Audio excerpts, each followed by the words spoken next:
人が死傷した事故を受け発足した千葉県警飲酒運転取締り強化プロジェクトチーム。免許の取り消しになります。捜査密着第2弾。その最前線ではなぜ飲みましたか？この間飲みました。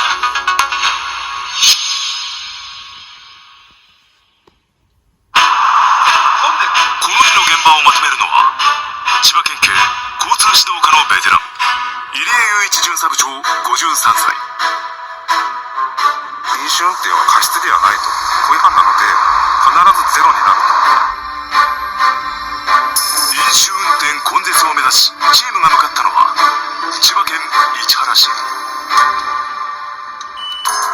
後8時、覆面パトカーの前を走る白い乗用車。この後車に異変が。乗ってますね。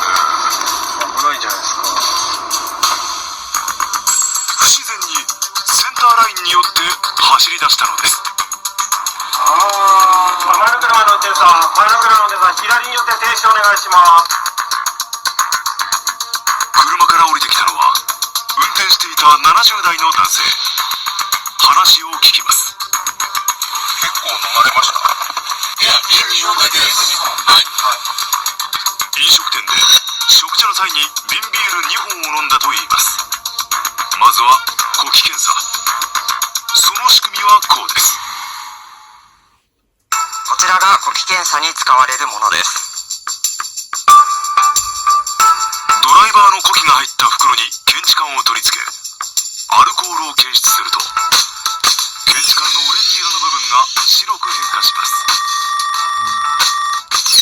呼気1リットル中 0.15mg 以上のアルコールが検出されると処罰の対象になりますが、果たしてどんどん今色変わってきてるの分かると思うんですけども、男性の呼気から基準値のおよそ2倍のアルコールを検出しました。なぜ飲みましたか？なぜ飲みたかったって喉乾いたら飲みました。また2つだって、食事前にいっぱい飲みたい時あるでしょ。悪びれる様子もなく笑いながら答える男性。もう一本かかってくれませんか？それはできないです。なんで？呼気検査をやり直すよう訴えます。私が提案したのは全然無理なんですか？そして処分を告げられると今回免許の取り消しになります。免許取り消しなんですよ、4の点です。呼気1リットルあたりのアルコール量が 0.25mg 以上で免許取り消し処分となります。それほど大きな違反をしてしまったってことです。八街の事故はご存知ですか？それはもう嫌だったのにすごい全員が知ってるわけだから。検査の結果に納得のいかない男性はもう一度検知管の数値を確認させてほしいと要求。すると言ってないじゃないよ。いい加減しなさいよ。言ってるところでだからどうやって測ってくれと俺言ったんだよ。0.3のところまで行ってませんか？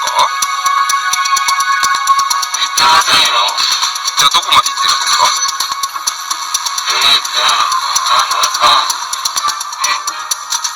まで行ってますよね。この後の運転を禁じられた男性は野宿をすると言い出しました。よくわからない。責任持てますと。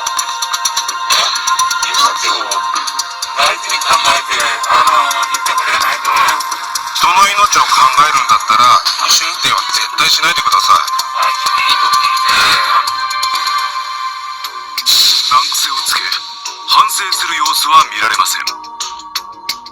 それでも入江巡査部長は丁寧に説明を続け男性はしぶしぶ運転代行を呼ぶことに